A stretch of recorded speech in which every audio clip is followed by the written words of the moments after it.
Day97-achancetoescapemurdoch'sembrace into the night and the wedding of news intention chief executive of the summer to place by leg at a country estate. I stood next to be present to press Mervyn by Poldeck. Daily Mail editor was there 3 hours away. The poor mother was closer to the action. The golden brown comic was on bed clothes. The golden brown then Mr. arrived with eyes turning down to the lake. The reception, I had a brief conversation with Miss Cameron. I said I hoped he would not win the coming election, but that if we did and if we wanted to act in pro-Tibet and standard and press, I would support him. For some time, the journalists in me had known that the relationship between politics and the media was not serving the public. But it was my first time of experience Tibet culture abuse and the activity that convinced me Prince Press and 24-hour news were making more difficult for the leader to govern.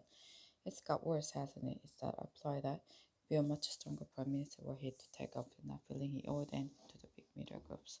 At that point, Mr. Murdoch joined us and we changed the subject. Perhaps we should not have done so, but that we did, however, illustrated something of the dishonesty at the heart of what essentially political and commercial relationship. It is not easy what Ed Miliband did last week.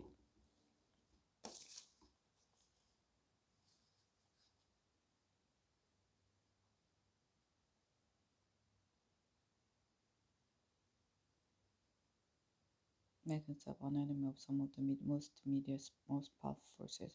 It's also right that he gave media appearance against that he knew why we tried to level the playing field. In my own defense, as my diary shows, I argue for some year with Tony Blair that we need to act on the culture of the media. At one point, he ticked me off, asking that I not my views obviously in front of Mr. Murdoch, St. James and Lexington, then chief executive of Niche International. Ultimately, Mr. Blair thought the press had become a problem, but that given our other press, people would now understand our attacking them on. He also thought it would look like revenge for the fact they had turned against it, and there were political considerations too. Trying to govern and win an election is hard enough without press being against you. Except that for all of us, at times media support was something we created at the expense of position or principle on media issues, but that trap has now been sprung.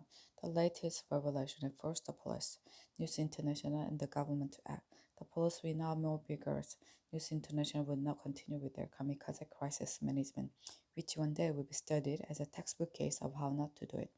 But the most important development are the Prime Minister during inquiries into press practices and the new system of regulation. These mean we now have once in a generation opportunity for a new settlement between politics, the media, and the public. Nobody can argue that we have the press we deserve. Pressured by technological change, the dominant strain of Prince media has gone into a spiral of decline, in which this scandal is only the most dramatic development. Mr. Cameron did not look comfortable announcing the reviews. He has personal relationship at stake, and given he hired Andy Carson as his communications director, his judgment is true. Already the backlash from part of the press has begun. I seek to maintain that anything but toothless self-regulation is an assault on a free press. Mr. Cameron must stand back from all that and ask himself what is the right thing to do. He did some of it last Friday. The judicial inquiry should be far-reaching. The news of the world is far from alone the usual dubious and illegal practices.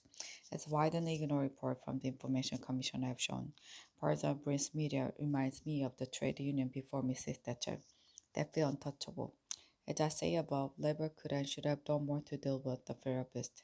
But just as the MP's expenses scandal emerged from the failure of Mrs. Thatcher's government to tackle MP salaries, so the system by which he showered owners and editors and owners, a practice to which we put an end with a rule that no serving editor could be honored, means you too have something to answer for.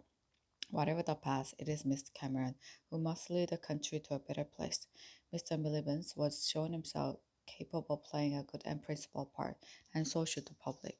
Ultimately, political debate will only improve if the public wanted to, if they channel the anger every single event into an assessment of what kind of paper they read, whether they really want to live on a diet of celebrity to Vietnam views, the corner fair, we are all in this together.